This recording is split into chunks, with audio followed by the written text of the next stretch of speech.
So this is the book which we were doing yesterday, and we had done this book. This is a book which is an interaction between Bob Cohen and Prabhupada when he had come to India. This was a 7 days interaction. So we had gone through all this, and now we are going to touch upon the day one. So as I had mentioned to you, we had done the first 6 books in great detail. And this book, as I said, we will be doing it in lesser detail. And the last book, Shri Brahma Samhita, we will be trying to do justice to it. But that is one book which you will have to read on your own. And that is a very exhaustive book, though very small, but you'll have to do, we will try to touch upon it as much as possible, right? And do justice to it, right? And but this being something, this book Brahma Samhita is considered to be one of the topmost books as far as the Shastras are concerned. This is considered to be there. It was there much before the Vedas were also given. So this came before the Vedas. So topic 1 over here, in terms of the interaction between Prabhupada and Bob Cohen. So there are almost 400 to 450 questions and answers. So I have just picked up selective points so that we can share it with you, right? So the day 1 is basically topic 1. So topic 2, topic 3 is basically day 1, day 2, and it goes on till almost 8-9 days. So here Prabhupada has quoted Bhagavad Gita 15.15.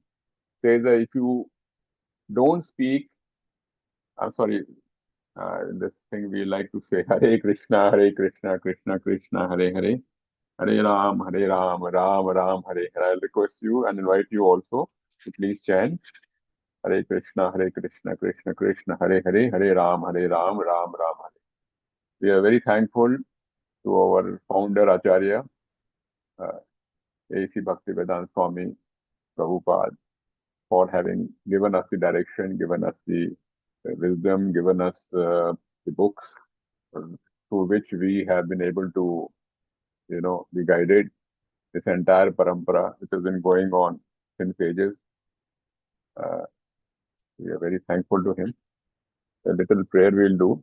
Namo Om Vishnu Padaya Krishna Prestha Bhutale Shrimati Bhaktivedanta Swamini Namine Namaste Saraswati Devi Gauravani Prastyani Nirvasya Shunyavadi Paschat Desa Tarini Namo Maha Vandana Krishna Prem Pradayate Krishna Chaitanya Nama Gaurtavasya Nama Namo Brahmaya Deva Go Brahmaya Nityaya Cha Jagate Dityaya Krishna Govindaya Namo Nama. Hare Krishna, Krishna Krishna, Hare Hare, Hare Ram, Ram Ram, Hare. I'm very happy that all of you have really been enjoying the classes. Those who have been taking interest, making notes, will be the one who will be benefited the most, because human memory in Kali Yuga, evaporates just like spirit. So once you note it down, your other activities, your other senses are also put into use. And whenever you would like to refer to it, you can always refer to it and revise it. And before you read the book, it will help you to basically, get a kickstart in terms of going ahead, etc. So the first thing is, even if you don't speak, Bhagavad Gita 15.15, even if you simply think, I shall do it, then he hears you. Krishna is seated in everyone's heart. So like there was a question which was there day before yesterday. So in terms of prayers are concerned, so point of the matter is, since Lord is seated in our heart as Param Atma, Atma is there, and along with the Atma is Param Atma, right? So Lord hears your thoughts also. The moment you have a thought, you are even thinking about something, the Lord knows about it. And Lord is confirming this in the Bhagavad Gita. He says, even if you simply think, I shall do it, it has got reaffirmed in the mind of Krishna. So that's the beauty of our relationship with the Almighty. And we need to be, really be thankful that this type of a relationship is there. And this relationship is there since, ever since our soul came into existence. And that soul has already seen the journey, as you all know, of having gone through 84 lakh species. 84 lakh species, and in each species, we do not know how many births it has gone. And now we are very fortunate to have come to the human body, human form. So, in each of the species, when it has gone through, each of the species had a soul, and we were the soul in that. And along with that, our permanent companion was the Paramatma. So, in each of our misfortune, each one of our happiness, Paramatma was there experiencing it. As a father is or a mother is always there with the child. In Katha Upanishad, Prabhupada has quoted in relevance to a question which has been raised by Bob Cohen. He says, prayers to Krishna is our only business. So our only business is prayers to the Almighty. That is our only business. What exactly means prayer in the purest form means your interaction with the Almighty. It does not mean that prayer means that you have something which is, as per a particular Sanskrit verse and all that. If it is so, that is good. But if you do not understand the meaning of the prayer, it has got no relevance. Hence, your interaction can be construed to be the prayer with the Almighty.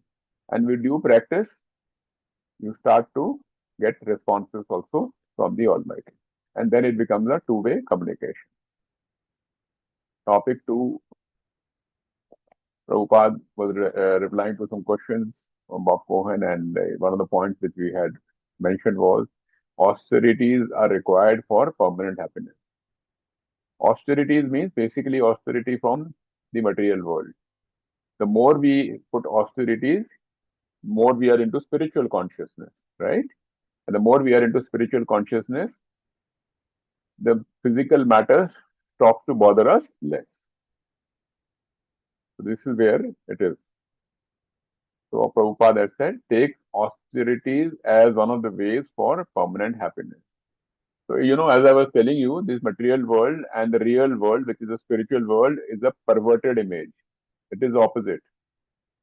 While we in the material world always believe that material comfort is something which gives us permanent happiness, but in reality, it is a source of discomfort. It ultimately leads to discomfort. The more we are able to be away from it, we will be leading towards permanent happiness. As we discussed in the last 2 days, everything in this world is impermanent. So everything in this world is impermanent except for the soul and the super soul. So we all are working towards something which is not permanent. Hence, if it is not permanent, in real sense, it is not having any type of a real happiness.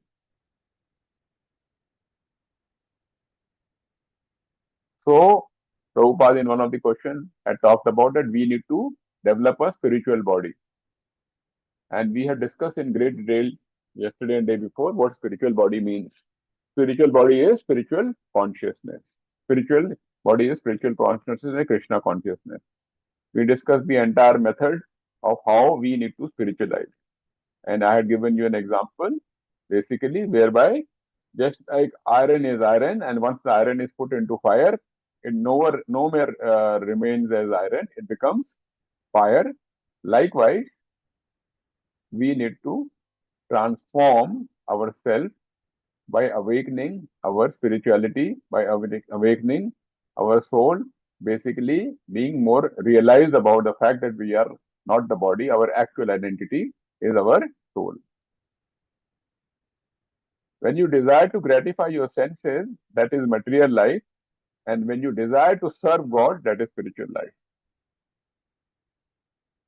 Right? So you can note this down.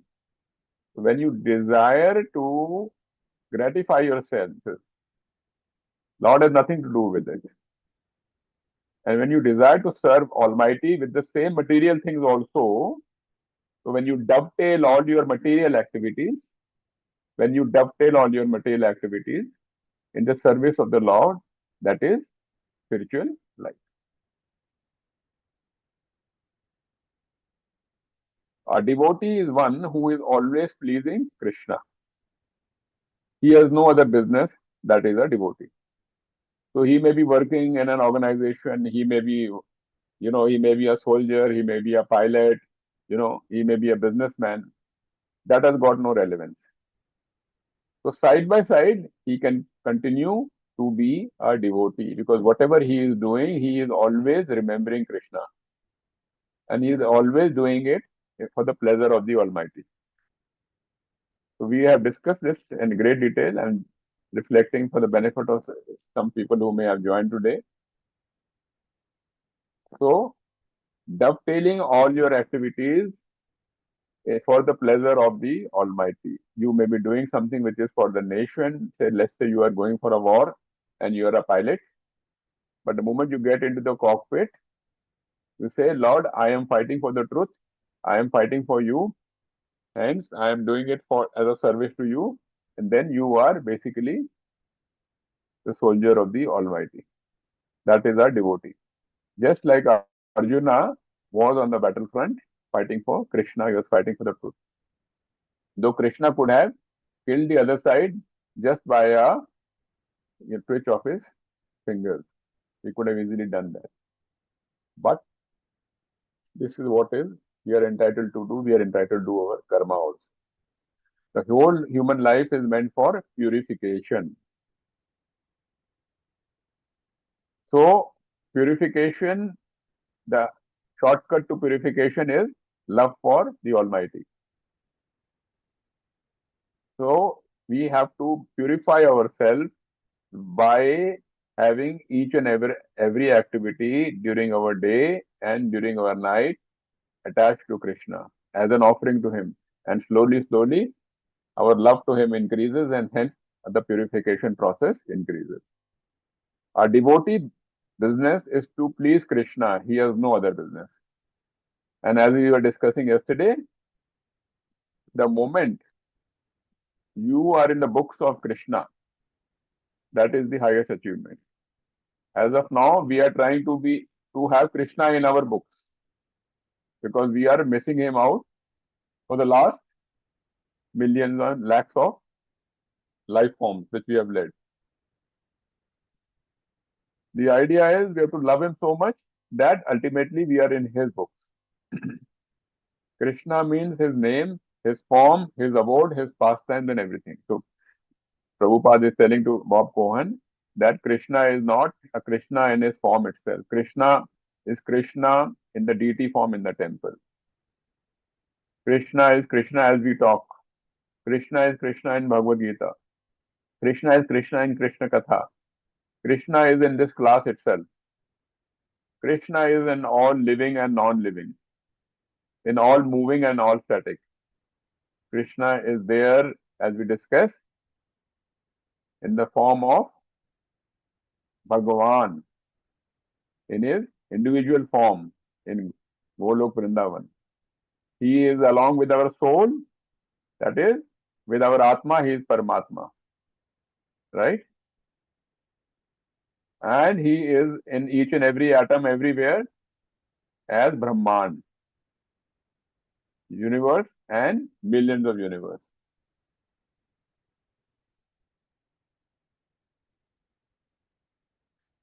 In one of the questions to Bob Cohen, Prabhupada replied, I am lower than the worm in the stool. This is what one of the Goswamis had said 500 years back.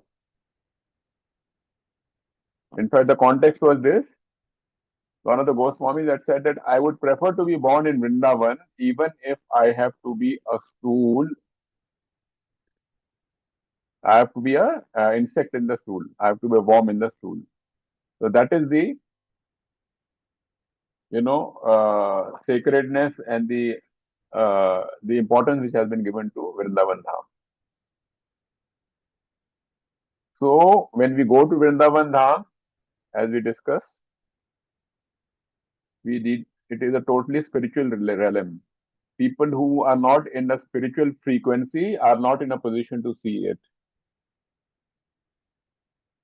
They are able to see hogs over there, they're able to see monkeys over there, they're able to see dirt over there, but they are not able to visualize the fact that this is the same place where all the Krishna Leelas took place. They are not in a position to believe that even today at night and in different places, various Leelas are still taking place. Once the Prem Bhav comes, you are in a position to see everything over there. Our job is, in this living form itself, till we have this body, we should be in a position to reach that state. And we are fortunate that we have, in this material world, access to Vrindavan Dham. A devotee must work under the direction of a bona fide spiritual master, not intimate the best devotee. So this is very important, and our Shastras say it very clearly that we must definitely take shelter of a bona fide Guru, coming from a Guru Shiksha Parampara. Not somebody who is a self-proclaimed Guru. Self-proclaimed Guru is not allowed. A Guru is one who is basically following and taking shelter of the words which is coming down the Parampara. We are essentially speaking not even allowed to make a single word change here and there. We are just supposed to say what is coming in the Guru Shiksha Parampara, what is there in the Shastras, what is coming from the Sadhus. That is how no dilution takes place. Furthermore, some of the other answers which Prabhupada had given to Bob Cohen, for my sinful actions, my spiritual master will suffer, so I will not commit even a pinch of sinful activity. So all of you who have taken Diksha or who are planning to take Diksha, this is very important to know.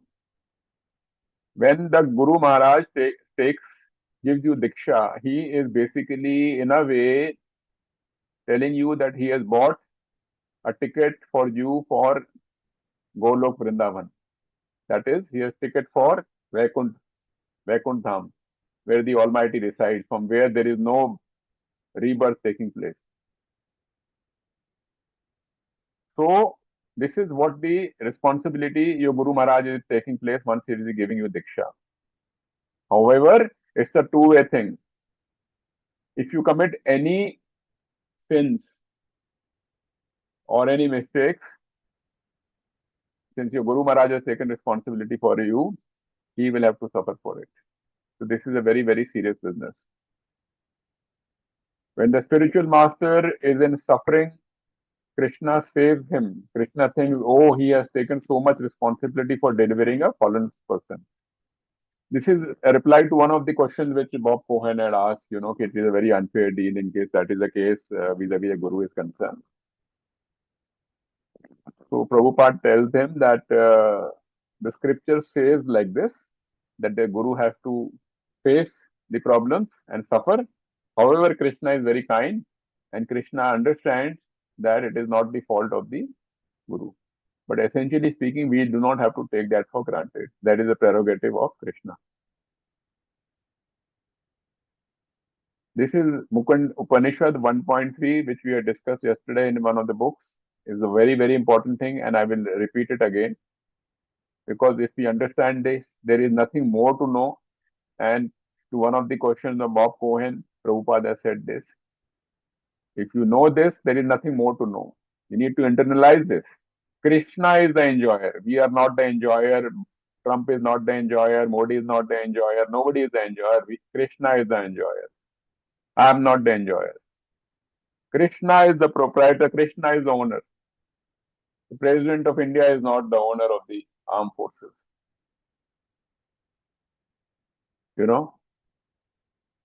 Musk is not the owner of the huge empire which he has.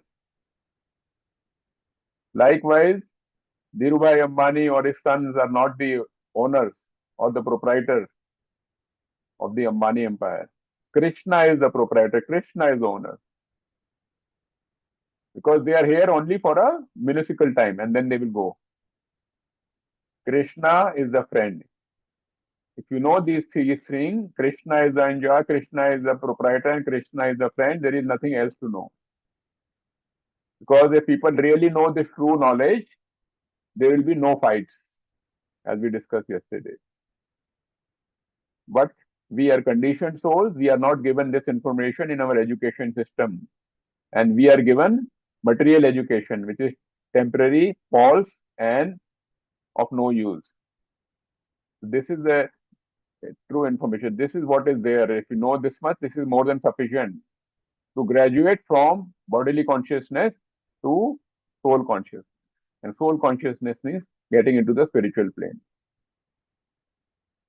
The sage is knowing me as the ultimate purpose of all sacrifices.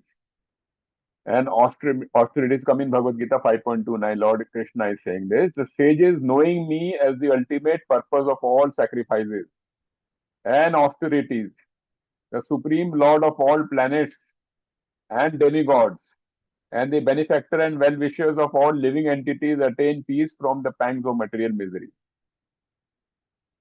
So Lord is saying very clearly that He is the only ultimate enjoyer. Whatever is being done, if some Trump towers are coming up, some 100-story building is coming up, the person who is making it, he will pass away in the next 20-25 years.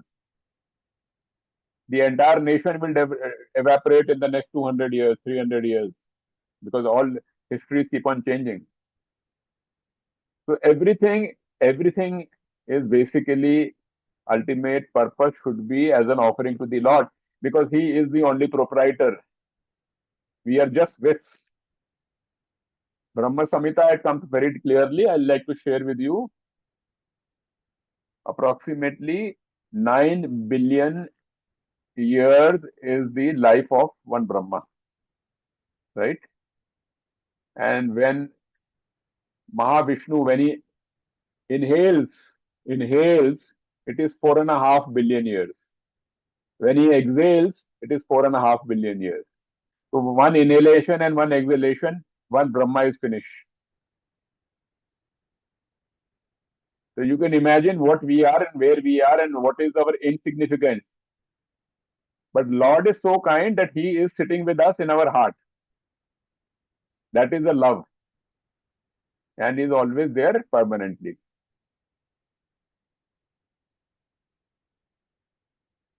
And we are very, very lucky that we are born in a family which has access to the Sanatan Dharma.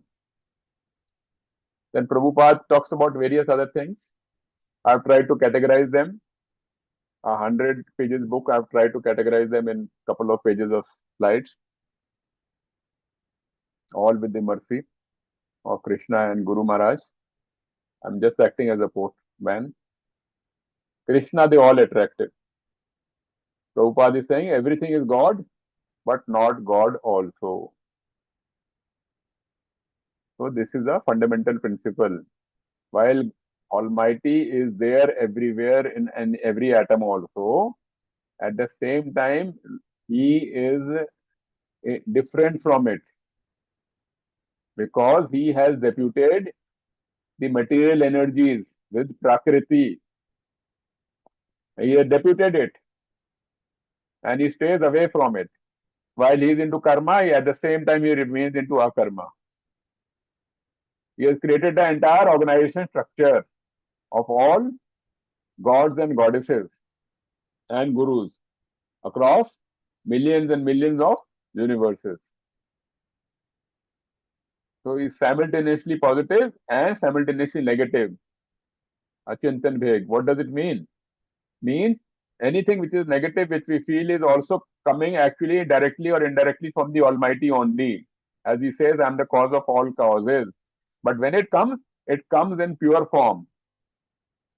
But because of our impurities, it becomes impure. As we discussed yesterday, when the water is coming from the top by way of a rain, it is pure. And when it comes and hits the sand, it becomes muddy. Right? Likewise, sex, when it is done in a dharmic way, it is pure. But it is when it is done illegitimately out of marriage, it is impure. The source is Krishna himself, the Almighty, in pure form. And then Prabhupada, when he discussed with Bob Cohen, he says, if you know the process, the deity becomes Lord himself. So don't make a mistake under any circumstances to see the Lord in the calendar, on a photograph, or in the temple, or in your house also, to be in any way different from Krishna. He is Krishna himself. Krishna himself. You keep on talking to him, he will talk back. Vedic culture, Varna Ashram Dharma. When a question on Vedic culture, Varna Ashram Dharma, a lot of questions Bob Cohen had asked. So Prabhupada had answered. We have taken some of the gist and nuggets. Vedic principle is to reduce attachment. So the whole system is called Varna Ashram Dharma. We had spent some time yesterday on this in a gist. Basically, when you are in Brahmachari Ashram and before you get married, it's total detachment because the entire system was what earlier what? You stay with the Gurukul, you stay with the Guru Maharaj, you stay with Guru Ma, right? For the first 18 years, 16 years, right? Away from your family. Go to 5 families and beg for food. And then bring it to your Guru Ma and give it to her, and then from whatever she gives, you take it. But that entire beautiful system has been eliminated by last 1,000 years of invasion. So our system of one ashram was so beautiful. First 18, 19 years, brahmachari, totally trained in the Vedas, totally trained in all the Shastras. And all the Shastra means everything. Chemistry, astrophysics, all sciences were there, metallurgy, everything was there. And the next 25 years, Grahast Ashram, 30 years, 35 years, Grahast Ashram. So you are totally knowledgeable and spending your entire life of next 25, 30 years as a Grahast, so that you could, in a way, support the Brahmachari ashram, you could support the Vanprasthra ashram, and you could support the Sannyas ashram. So the entire system was whereby you would focus only 25, 30, 35 years of your life in Grahast ashram, running the economy, running as a Kshatriya, or running as a Vaishya, or as Sudra. Other 75 years were totally dedicated to Almighty. So after Grahast ashram, say you get over at 50, you're supposed to get over at 50. 50 to 75, Vanprastha ashram. Vanprastha means forest. Then, now you would say, as we discussed, Vanprastha is not possible, but do it at home. 75 onwards, Sannyas ashram. Total sannyas. So this is what Bob Cohen is being told. The real goal of life, to go back home, back to Godhead, is the real goal of life. Otherwise, this bus which has come after 84 lakh species into n number of births would be missed. Krishna says in the Bhagavad Gita, if anyone comes to me, he does not come back again. Look at what he said. I've shared with you so many secrets in the last few days, 2 days, right? Today is the final day. Krishna is saying these things. He's so merciful. He says, if anyone comes to me, he does not come back again. Come back again means his birth is not taking place again. So he goes back to Vaikunt Dham, from where there is no birth. If you go to Swarglok, you are bound to take birth again. And again be punished. As we discussed yesterday, Swarglok is a Mahindra resort, is a sterling resort, from which you spend whatever good things you have done, you get a good time over there. And after that good time is over, you come back again. Again in this world. Only place which is left, which is there, is going back to Lord Krishna, the Almighty, from where there is no return. 3 modes of nature. This place, as we discussed yesterday, Bhagavad Gita says very clearly, planet Earth is Dukhalaya. Dukhalaya means place of misery. And we are trying to find happiness in a place which Almighty himself has said is place of misery. Three modes of nature. A man gets higher birth or lower birth according to the association of gunas or the modes of nature. Higher birth, lower birth, please understand, it does not mean being born in a Brahman family or a Shudra family. It means simply higher birth means born in a family which is God realized family. Lower birth is a birth in a family which does not understand God at all and does not pray to God. That is the lower birth. If you are a big industrialist or a big position and have a big house and a big car, and you do not pray to God and do not remember Him, you have been unfortunate to have been born in a very low family. That is the reality. Vanprasth is when one is a little detached from family, while sannyas is fully detached from family. Other topics on which discussion took place between Bob Cohen and Prabhupada on becoming pure. So I'd like to share, I try to cover the gist. If you see 2 or 3 sentences, these may be reflected in 3 pages, 4 pages over there.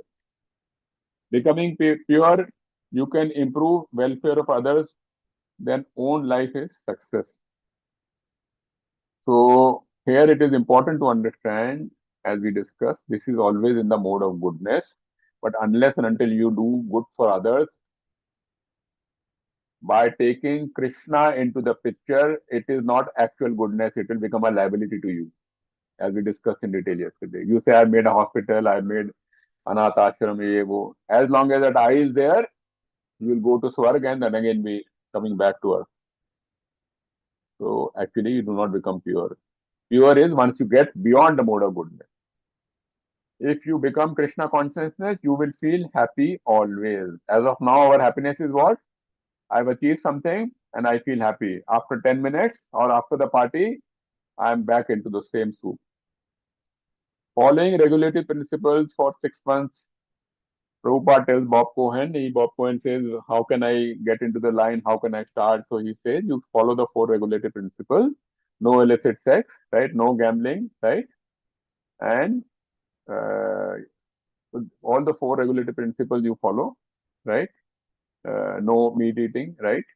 No intoxication. And then you are on to the path.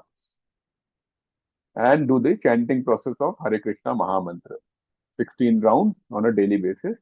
At least those who are not doing it, start with 1 round, 2 rounds, 3 rounds. Hare Krishna, Krishna Krishna, Hare Hare, Hare Ram, Ram Ram, Hare. On perfect devotee, Bob Cohen had asked a lot of questions, who is a perfect devotee, and then they try to summarize it. So Prabhupada said, to become a perfect devotee, austerity will help. Voluntary austerity. One of the ways of voluntary austerity is that whenever the Ekadasi is there, twice in a month, you should follow it, right? When you are getting up in the morning at 4:30, 5 o'clock, whatever, do Mangal Aarti, do chanting 16 rounds, these are austerities, right? Maya is imposing so many difficulties, but as soon as you surrender to Krishna, no more imposition. The point is, keyword is surrender. How to surrender to Krishna, we spent a lot of time yesterday. So those who have missed it out, please see the recording once it is available. By following his qualities of work, every man can become perfect. Qualities of work. Qualities of work means doing the devotional service. Whatever you do it as a seva to Krishna. Do it as an offering to Krishna. Right? Acting in knowledge of Krishna. So we must be very intelligent, and then he can understand Krishna. Prabhupada says that a person needs to be very intelligent to understand Krishna. To become an innocent, ignorant simpleton is not a very good qualification. Simplicity is all right, but one should not be unintelligent. So all of us, as we were discussing, who are from big organizations, holding big positions, IIM Ahmedabad, IITs, they are not necessarily very intelligent people. But I consider, you will be surprised to know, every year, almost 15 to 20 students every year who are passing out from IIT are joining ISKCON. So as far as I am concerned, they are the most intelligent people because they have actually understood. There is a gentleman by the name of Leela Purushottam Prabhu. He was from director of now director of IIT Mandi. He was earlier IIT Kanpur.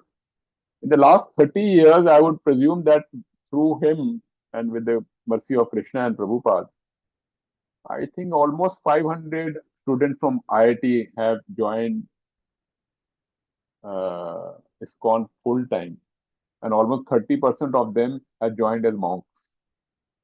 So this is where it is.